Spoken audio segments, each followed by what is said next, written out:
Well, you've got these discussions taking place between the second and third largest parties, the Pakistan Muslim League, led by one dynasty, the Sharifs, and the Pakistan People's Party, led by the Bhuttos. No deal is being reached between them yet, but these two parties made up the bulk of a coalition that has been in power, or had been in power for the past 2 years. It's worth pointing out, though, that coalition government wasn't particularly popular, it wasn't particularly stable, and I think, given the momentum Imran Khan and his supporters have been building, it's going to be even less so now. I mean, as you say, Imran Khan clearly has widespread support. If his party is kept out of power, is there danger of more anger on the streets? Look, his party is still at the moment alleging that fraud prevented them from getting an outright majority in parliament. They've been filing cases, been holding some street protests. But Pakistan's powerful military remains, it seems, implacably opposed to them returning to power for the moment. So it seems, unlikely they're going to be that successful with those tactics. One added complication is that Imran Khan's candidates were forced to run as independents, and that means that now the other parties are trying to lure many of them away to join them. Other candidates, again, these independent candidates, are coming under a lot of pressure. Yesterday in Lahore, we filmed as one held a protest in the middle of a road, alleging fraud prevented him from winning his seat. It was a peaceful protest, but police came in, broke it up, arrested him. Today, we found out that candidate had been charged with allegedly firing a gun at a policeman. And we were there that whole time. There was certainly no gunshots fired at all. So it's just a very blatant example of the kind of pressure being exerted on the party.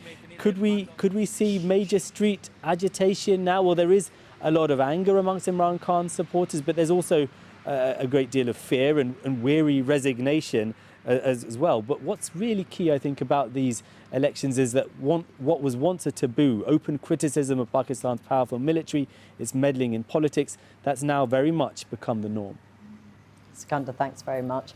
Well, earlier I spoke to Dr. Farzana Sheikh, an Associate Fellow at the International Affairs think tank Chatham House, and I began by asking for her assessment on who could form a government in Pakistan. The situation at the moment is extremely uncertain, and I think we have to assume that there's a great deal of wheeling and dealing going on behind closed doors. We were expecting some kind of statement today from the two main parties who will probably form the coalition, that is to say Sharif's PMLN and the Pakistan People's Party led by Bilawal Bhutto and his father, Mr. Zardari, but we are still waiting for that statement. So I can only assume that a deal hasn't quite yet been finalised. I mean, the fragmented result, is it fair to say, reflects the sort of fractious nature of politics in the country itself at the moment?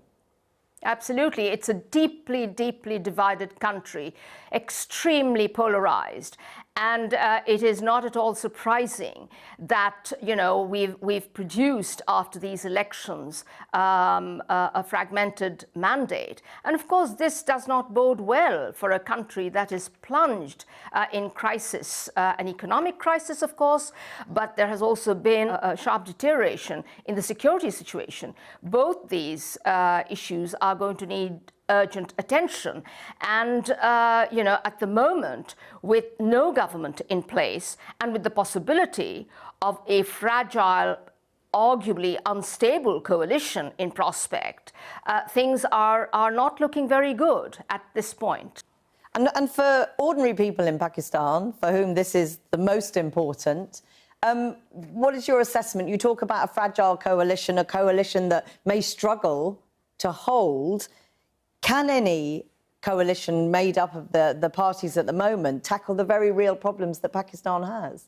Well, they will need political will, and I think that's really ultimately what the people of Pakistan want. They want political parties and the political leadership to come together to resolve their differences without looking each time to the military to ensure their political fortunes. At this time, we have had absolutely no indication that any of the parties are willing to go that extra mile towards settling their differences amongst themselves, which really lets down voters and, could well spell these elections as another lost opportunity. And just very briefly, if you would, the prospect of more instability, what's your assessment of that?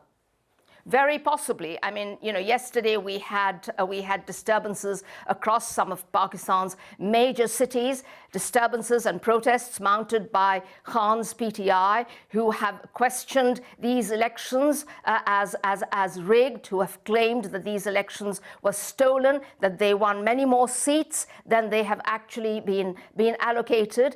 And I think if frustration mounts, we may well see more protests in the coming days. Khan himself has called for protests, although he has insisted that these protests will be peaceful. Let's see. Dr. Farzana Sheikh, thank you very much for talking to us. Thank you.